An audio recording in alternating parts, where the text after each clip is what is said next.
Hamıya salam. Sizinlə son günlərdə başıma gələn bir şey danışmaq istəyirəm.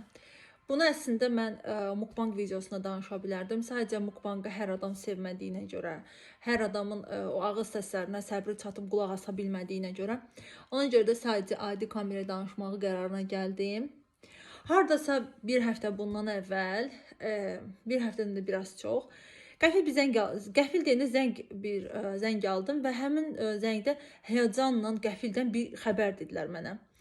Həqiqi idi, doğru idi, bilmirəm, heç onu da maraqlanmadım da sonra. Sadəcə həmin xəbərdən sonra məndə panika başladı.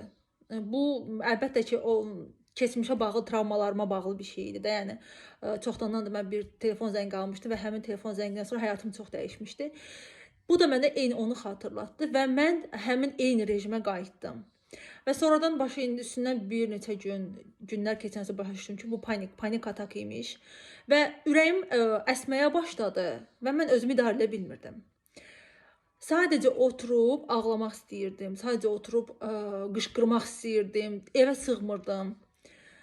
Halbuki mən görəcək gündəlik işlərim vardı, uşaqları məktəbdən gələcək yemək bişirməli idim, səhifələrim vardı. Və özüm üzərində kontrol itirmişdim. Sanki hər an təhlükədəymiş kimi hiss edirdim. Bilirsiniz necə bir hissdir o? Elə bil ki, sən bir çöldəsən və sən heç bir nə yeməyin var, nə içməyin var, nə silahın var və sən hücuma məruz qalırsan. Sanki sənə bütün yırtıcı heyvanlar, bütün əli silahlı insanlar sənə hücum edirlər və həmin o insanın hiss elədiyi qorxunu sən hiss edirsən. Halbuki əllə tutulacaq, gözlə görəcək heç bir təhlükə yox idi. Və bu tam 5 gün bu vəziyyətdə davam elədi. Və bu bilirsiniz fiziki cəhətdən necə hiss elətdirirdi? Mədəm bulanırdı. Səhər gözümü açandan mən yatana qədər mədəm bulanırdı. Və mən bilmirdim ki, bu mədə bulantısı, hətta storyda izləyicilərimə demişdim ki, yəni bu mədə bulantısı nədir? Bəlkə sizdə də belə bir şey var, mən bilmirəm. Danışdıqca o hisslər yenidən yaşayıram.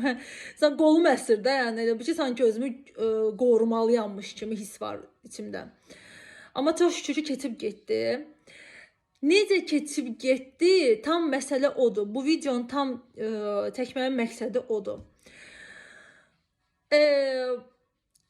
Həmin müddət ərzində necə keçdiyini deyəcəm sizə. Həmin müddət ərzində mən nə edirdim? Sadəcə yatırdım.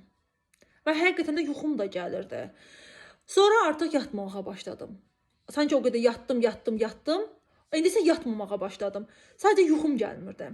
Magnezium itirdim, D itirdim, B12 itirdim. Təsir eləmirdi.